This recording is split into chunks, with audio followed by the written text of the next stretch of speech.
Mason Greenwood swap deal, shock pursuit of two championship players, and plans for new stadium underway. These are some of the stories we will be discussing on this evening's show. But before we jump into that, please smash a like on today's video, subscribe to the channel if you're new, and let's get straight on into it. So as always here on Daily Red Devil, I like to start the shows off with some positivity. And I wanted to say a massive congratulations to the Manchester United under-18s team who have just won the Premier League. We've just won the Premier League. Everyone, well, yeah.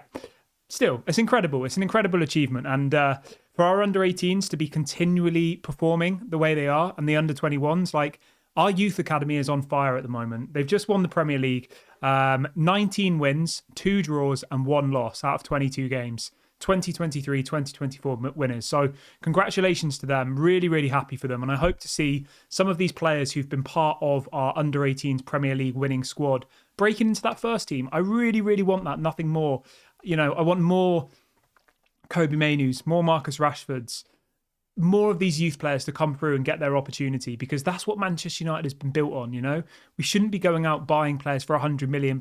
We shouldn't be wasting money on people like Di Maria, Lukaku, like Alexis Sanchez, all of these people who come in for the wages and flop. Like, that's not what Manchester United's about. So I honestly couldn't be happier that our youth academy seems to be doing well. So fair play to Nick Cox, his team, and all the people who've, been involved in that. Obviously the players and all the rest of it. And I saw a really, really nice video today of Erik ten Hag going and congratulating all of the players in the under-18 squad. So yeah, really, really wholesome. And again, congratulations to them. So that's your positive story to start the video off.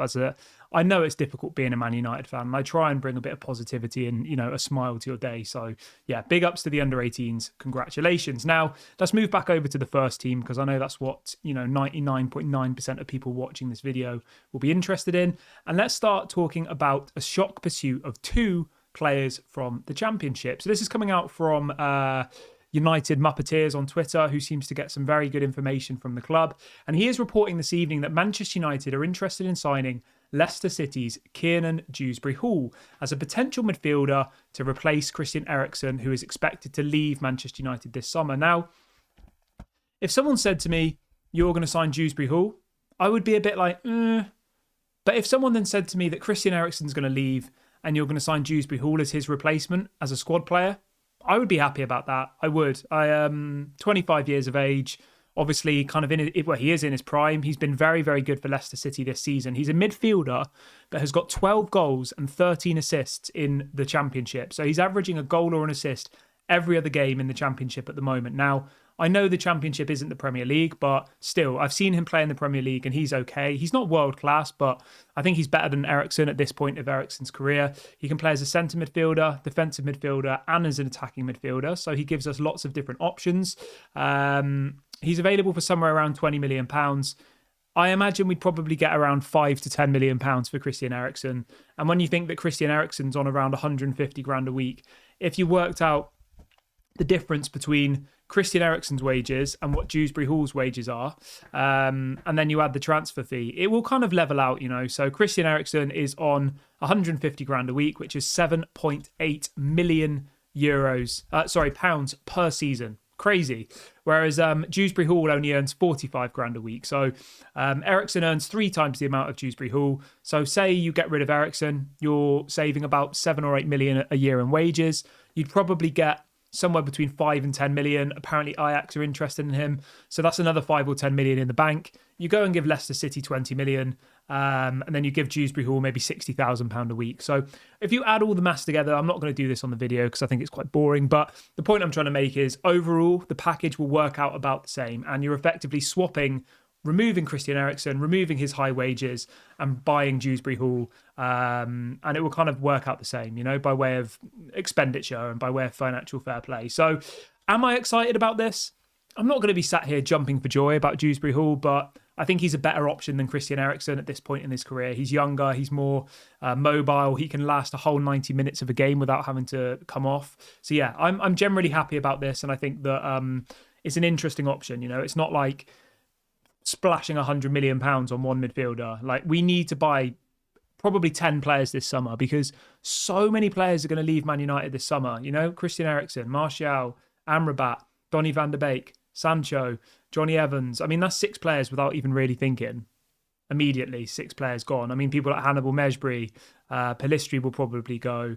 Alvaro Fernandez, the left back, Brandon Williams. That's 10 players, and that's not even like the Maguires, the McTominays, the people who want Rashford to go. Like, we could easily see 10 or more people go this window, including the people whose contracts expires, including the people who are free agents. There's 2 or 3 who are free agents this summer. So I'm happy about this. I think it'll be an interesting and relatively low risk signing. But let me know what you guys think in the comment section below.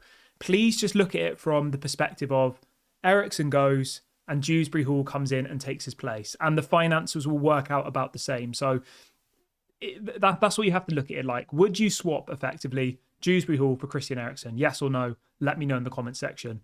Just to be very, very clear, I'm not saying Dewsbury Hall is world class, and I'm not saying that he should be starting every game for Man United, but I would much rather have him on the bench, him being able to come in and play games when he's needed, versus Christian Eriksen, who I just think his legs are gone personally. But let me know what you guys think in the comment section below.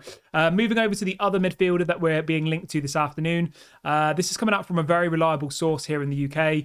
And they are reporting that apparently Manchester United are interested in signing Leeds midfielder Archie Gray. It says staff at United consider him a complementary profile to Kobe Mainoo.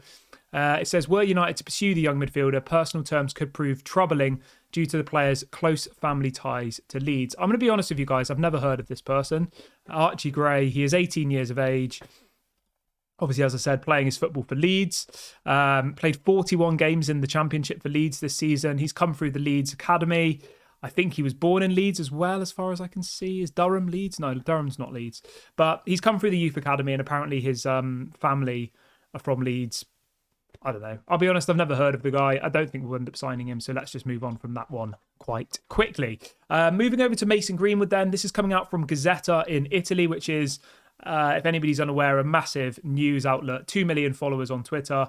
Obviously, they're good around Serie A. They're reporting this evening that apparently Juventus want to do a swap deal. Mason Greenwood in exchange for Bremer. It says both clubs are considering making a swap deal between the 2 players. Now, we've been linked to Bremer for years and years and years and years. We know that obviously Manchester United need a centre-back desperately, absolutely desperately. We were heavily linked to him before he joined Juventus 2 seasons ago. Juventus paid 46 million euros for him, which is a lot of money, but realistically, his value's probably gone down since then. I would say he's probably worth somewhere around 35 to 40 million euros, which in my opinion is probably what Mason Greenwood is worth, okay? Mason Greenwood 2 or 3 seasons ago, before all of this stuff happened with him, was probably an 80 to 100 million pound player, right? But obviously you have to consider everything that's happened. His value has gone down. His brand has gone down. And not every club in the world would want him to come and play for them. Whether you think that's right or not is kind of not really the point I'm trying to make here.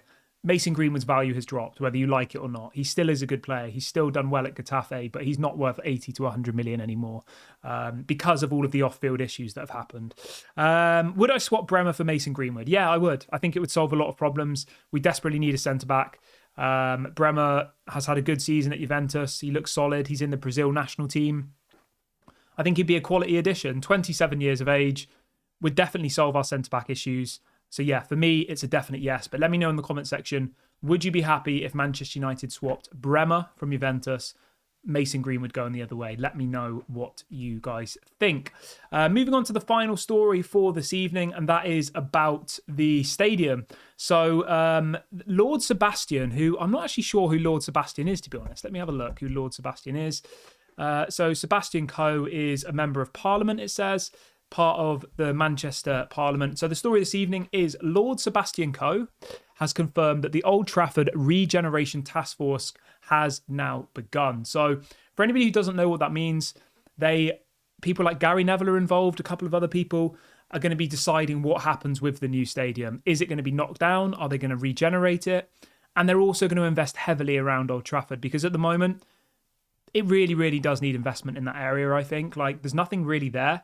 I was at the game a couple of weeks ago, the Liverpool game, and like every time I go, I honestly think I go to the game and I leave as quickly as I can. There's nothing there. There's no reason to stay there. Whereas, a lot of the other top stadiums, they've built it so before the game, you'll go there 3-4 hours before and you might have a meal, you might have some drinks, you might do whatever, right? Then after the game, you'll hang around. There's things to do. Like, there's nothing really at Old Trafford at the moment other than the stadium. Like, the centre of Manchester is where everything seems to be, the northern quarter, or Salford, or, that's where stuff is. Whereas around Old Trafford, it's a bit dead, to be honest. So I welcome this. I think it'll be really, really good. But let me know what you guys think in the comment section. Do you want a new stadium, or do you want to keep Old Trafford as it is? Let me know your thoughts. I always like to see what other United fans say, so make sure you get involved. I'm kind of stuck at the moment. I like the idea of a new stadium, but I also like the idea of them turning Old Trafford into this beautiful stadium again. I think we just need to wait and see what the plans are and what the options are for me to give a definitive answer. I don't want Old Trafford to be knocked down, though. My ideal situation would be they build a new stadium on the land that is around Old Trafford because Manchester United own it. They keep Old Trafford. Maybe they make it a little bit smaller. They then allow the under-21s, the women's team, the under-18s to play in that stadium. They do free tickets for the local community to try and get people in, like they do for some of the under-18s games, like they do for some of the women's games. And then at least they have their own stadium to play in. And it also means that, Man United can continue using Old Trafford for stadium tours, maybe for events, for things like that, because it would be such a shame to destroy Old Trafford. But let me know what you guys think in the comment section. This has been Daily Red Devil. I'm going to wrap the video up here. If you have enjoyed tonight's show, please leave a like, comment, subscribe. It doesn't cost you any money. We're very close to 21,500 subscribers, so let's try and hit that by the end of today. Have a great evening, everybody. I'll be back at 11 a.m. tomorrow UK time. Speak soon.